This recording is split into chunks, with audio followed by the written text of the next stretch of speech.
Mga talisay nakita natin dito. Magkano talisay ito kaibigan? 4.5 naman tayo siya.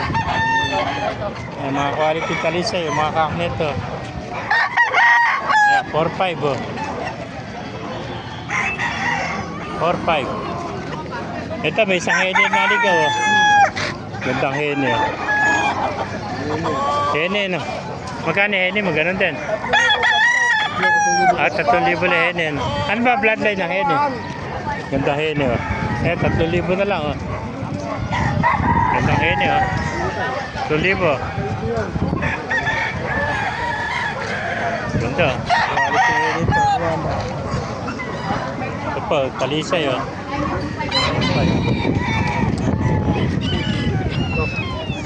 Ito, hiraw. Yung hiraw mo, magkano?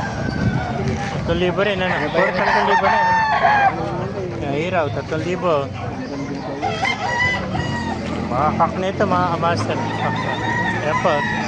Sinibalang, 3,000 rin. Bata pa ito, mga sa 10 months na ito. 2.5 lang yan, boss. 2.5 lang pala ito, ano? 2.5 lang ito. Ito, pumpkin. Ito, kak nito. Yeah, 2.5 din ito mga kamaster. Pumpkin sweater. Yeah. O boss, kabibitaw lang yan. Napakaray pa man dito mga kamaster sa Bukawi. Ano? Ay, may nakita pa tayong plus. Kano binibete plus mga kaibigan? Nabili mo lang. Ayan, plus oh. Boss, Ayan, magkano? 1,000. 2.5 din, 2.5 oh. 2.5 na lang, oh. Ayan, mga kamaster oh. Ayan, 2.5 din, sinibalang oh. Ang balang, 2.5. Ayan, pakipalo na at pakisarati video para marami makapanood. Mabuhay tayo lahat.